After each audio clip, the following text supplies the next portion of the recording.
ኢንቨስተሮችና ባለሀብቶች በልዩ ሁኔታ የሚያተኩሩባቸው የቢዝነስ ፕላናችን ወይም የንግድ ሥራ ዕቅዳችን ክፍል የትኛው ነው?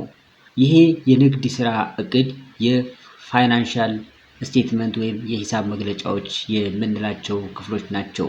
በዚህ ዝግጅት እርስ በርሳቸው የተሳሰሩና የተዛመዱትን የፋይናንስ መግለጫዎች ምንነትና ዝምድናቸውንም ጭምር እንመለከታለን። ሰላም ጤና ይስጥልኝ፣ ጌትነት ነኝ ከመቅረጽ ሚዲያ። በዛሬው ዝግጅታችን ፕሮፌሽናል የሆነ የፋይናንስ መግለጫ እንዴት ይዘጋጃል በሚል ርዕስ አጭር የሆነ ቆይታ ይኖረናል። በዝግጅታችን በጣም ወሳኝ የሆኑ ትምህርታዊ ጭብጦችን እንደምትይዙበት ተስፋ አደርጋለሁኝ። ላይክ በማድረግ ጀምሩትና በቀጥታ ወደ ጉዳያችን እንገባለን። ባለፈው ትምህርታዊ ዝግጅታችን የንግድ ሥራ ዕቅድ ዝግጅትን የተመለከተውን ፍሬምወርክ ወይም ማዕቀፎችን ተመልክተናል። በዛሬው ዝግጅታችን እንግዲህ በየትኛውም አይነት የቢዝነስ ፕላን ስናዘጋጅ ከሚካተቱት ኮምፖነንቶች አንዱ የሆነው የፋይናንሻል ስቴትመንት ወይም ደግሞ የፋይናንሻል ፕላኒንግ እና ፋይናንሻል ፕሮጀክሽን የተመለከተውን ጉዳይ ነው የምንመለከተው ማለት ነው። በጣም ብዙ መስራቾች የአነስተኛና መካከለኛ ደረጃ ላይ የሚገኙ ኢንተርፕራይዝ ባለቤቶች የሚቸገሩበት ስትራግል የሚያደርጉበት መሰረታዊ የሆነው ርዕሰ ጉዳይ ነው ዛሬ የምንመለከተው።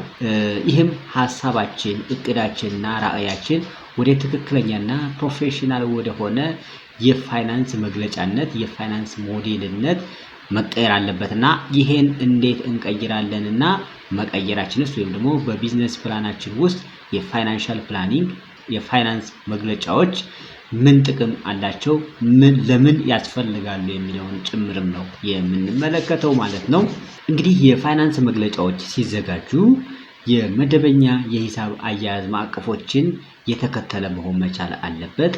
ከዛም ባሻገር ደግሞ በሀገራችን በኢትዮጵያ ልዩ የሆነ የስራ ሁኔታዎችን በትክክል በሚያንጸባርቅና ያንን ነገር ታሳቢ በማድረግ ሊዘጋጁ ይገባል ማለት ነው። እነዚህን ነገሮች ታሳቢ ሳናደርግ ፋይናንሻል ስቴትመንት ብናዘጋጅ ወይም የሂሳብ መግለጫዎችን ብናዘጋጅ ጥቅማቸው ያን ያህል አይሆንም ማለት ነው። በጣም ጠቃሚ የሚሆኑት መሰረታዊ መርሆችንና የአሰራር ቅደም ተከተሎችን የአሰራር ሂደቶችን ተከትለን ስናዘጋጀው ብቻ ነው ማለት ነው። ምን ጥቅም አለው የሚለውን ስንመለከት እንግዲህ ደረጃውን በጠበቀና መደበኛ የአሰራር ስርዓቱንና ማዕቀፉን ተከትሎ የተዘጋጀ የሂሳብ መግለጫ ወይም የፋይናንሻል ስቴትመንት ሲኖረን ለድርጅታችን ተጨማሪ ሀብት ገንዘብ ማሰባሰብ ብንፈልግ ለበጎ ፈቃደኛ ባለሀብቶች ወይም አንጅል ኢንቨስተሮች ያንን ቢዝነስ ፕላን ስናቀርበው ይሄንን ክፍል አይተው ነው እንግዲህ ገንዘብ ሊሰጡን የሚችሉት። እንዲሁም ለአክሰለሬተሮች የምንላቸው ቢዝነስን የሚያቀላጥፉ ቢዝነስን እንዲያድግ የሚያግዙ ድርጅቶች ለነሱም ፋይናንስ ፈልገን ማመልከቻ ብናስገባ አሁንም ትኩረታቸው የሚያርፈው የፋይናንሻል ስቴትመንታችን ላይ ነው ማለት ነው። ፋይናንሻል ስቴትመንታችንን አይተው ነው እንግዲህ ውሳኔውን የሚወስኑት። ቬንቸር ካፒታልን ብንል በተመሳሳይ እንዲሁም መደበኛ የሆኑት የፋይናንስ ተቋማት እንደ ባንክና ማይክሮ ፋይናንስ ያሉት ተቋማትም ለነሱም ብድር ፈልገን የብድር ጥያቄ ብናቀርብ አሁንም የሚጠይቁንና ፎከስ አድርገው ትኩረት አድርገው የሚመለከቱት ይህንኑ የፋይናንሻል ስቴትመንት የተባለውን የቢዝነስ ፕላናችንን ክፍል ይሆናል ማለት ነው። እንግዲህ ከነዚህ ከተለያዩ ሶርሶች ገንዘብ ለማግኘት ከፈለግን ስራችን ለማሳደግ ስራችን ላይ የገጠመንን የካሽ እጥረት ለመፍታት ብንፈልግ የቢዝነስ ፕላናችን አይተው ስለሆነ ገንዘብ የሚሰጡን ገንዘብ ለማግኘት በጣም ቁልፍ የሆነ ሚና ያለው የቢዝነስ ፕላናችን ክፍል የፋይናንሻል ስቴትመንት ወይም የሂሳብ መግለጫዎች ፕሮጀክሽን ወይም ትንበያ የምንለው ነው ማለት ነው። ለመሆኑ ባለሀብቶችን ወይም ኢንቨስተሮች በደንብ የሚያተኩሩባቸው የፋይናንስ መግለጫዎች የትኞቹ ናቸው ወይም ምን ናቸው፣ ክፍሎቹስ ምን ናቸው የሚለውን እስኪ የተወሰነ መንገድ እንመልከተው።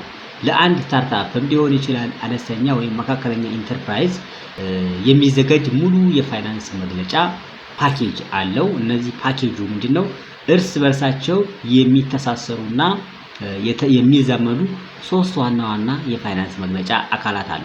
እነዚህ ሶስት ዋና ዋና መግለጫዎች ላይ ነው ማለት ነው የኢንቨስተሮች ወይም ደግሞ የአበዳሪ ድርጅቶች ገንዘብ ለድርጅት ሊሰጡ የሚችሉ አካላት ትኩረት የሚሆነው። እነዚህ ሶስት ዋና ዋና የፋይናንሻል ስቴትመንት አካላት የምንላቸው ደግሞ አንደኛ የትርፍና ኪሳራ መግለጫ፣ ሁለተኛ የጥሬ ገንዘብ ፍሰት መግለጫ፣ ሶስተኛ የሀብትና ዕዳ መግለጫ ወይም ባላንስ ሺት የምንላቸው ናቸው ማለት ነው። የትርፍና ኪሳራ መግለጫ ወይም ኢንካም ስቴትመንት ወይም ፕሮፊት ኤንድ ሎስ ስቴትመንት የምንለው የሚያሳየን ምንድነው ስንል በተወሰነ የጊዜ ገደብ ውስጥ ያለውን ገቢና ወጪ በማቀናነስ አጠቃላይ አትራፊነቱን ወይም ደግሞ አጠቃላይ ትርፉ ምን ያክል ነው የሚለውን የተጣራ ትርፉን እንድናውቅ ያስችለናል ማለት ነው። ሁለተኛ የጥሬ ገንዘብ ፍሰት መግለጫ ነው። ጥሬ ገንዘብ ፍሰት መግለጫ ወይም ካሽ ፍሎ ስቴትመንት የምንለው ወደ ንግዱ የሚገባውንና የሚወጣውን እውነተኛ ጥሬ ገንዘብ በስራ ማስኬጃነት፣ በኢንቨስትመንት መልክ ወይም በፋይናንሲንግ እንቅስቃሴዎች ውስጥ ከፋፍሎ ያሳየናል፣ ያስቀምጥልናል ማለት ነው። ይህንን የገንዘቡን ፍሰት ወደ ውጭ የሚሄደውን የገንዘብ ፍሰት የሚያሳየን ስቴትመንት የጥሬ ገንዘብ ፍሰት መግለጫ የምንለው ነው ማለት ነው። ሶስተኛው የፋይናንሻል ስቴትመንት የሀብትና ዕዳ መግለጫ ወይም ባላንስ ሺት የምንለው ነው። ይሄ ደግሞ በተወሰነ የጊዜ ነጥብ ላይ ያለንን የሀብት ወይም አሴትና የዕዳ ወይም ሊያቢሊቲ እንዲሁም የባለቤትነት ድርሻ ወይም ኢኩዊቲ የሚሉትን ሶስቱን አሃዞች የሚያሳየን የፋይናንስ መግለጫ ማለት ነው። አንድ ድርጅት አጠቃላይ ሀብቱ ምን ያክል ነው፣ ከዚህ ውስጥ ምን ያክሉ ዕዳ ነው፣ ምን ያክሉ ደግሞ የባለቤትነት ድርሻ ወይም ኢኩዊቲ ነው የሚለውን የሚያሳየን የፋይናንስ መግለጫ አይነት ነው ማለት ነው። እንግዲህ ቤዚክ የሚባሉት መሰረታዊ የሚባሉት የፋይናንስ መግለጫዎች እነዚህ ሶስቱ ናቸው። ከነዚህ ከሶስቱ መግለጫዎች ተነስተን የተለያዩ አይነት የፋይናንሻል አናሊሲስ ወይም ደግሞ የፋይናንስ ትንተና ስራዎችን ልንሰራ እንችላለን። ለነዛ ግን ግብአት የሚሆኑት መሰረታዊ የሆነው ዳታው ከነዚህ ከሶስቱ ስቴትመንቶች የሚወጣ ይሆናል ማለት ነው። የሚወጣ ነው የሚሆነው። እነዚህ ሶስት መግለጫዎች ተለያይተው አይኖሩም። እርስ በርሳቸው የተዛመዱና የተጋመዱ ናቸው።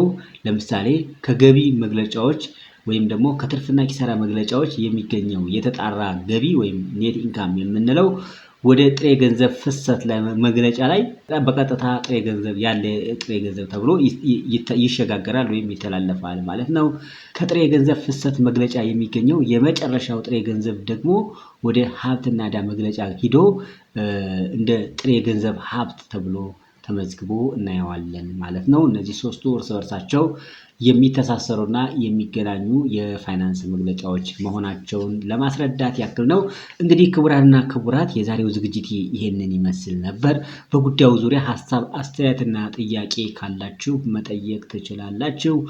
ይህን ዝግጅት ደግሞ ላይክ በማድረግ ለብዙዎች ተደራሽ እንዲሆን አግዙን ማለት እንወዳለን። አዲስ የሆናችሁ ተመልካቾች ቻናሉን ሰብስክራይብ አድርጋችሁ ቤተሰብ ሆኑ። በተረፈ እንግዲህ በቀጣይ በሌላ ፕሮግራም ተመልሰን እስከምንገናኝ ድረስ ሁላችሁም በያላችሁበት ቸር ሰንብቱ ማለት እወዳለሁ።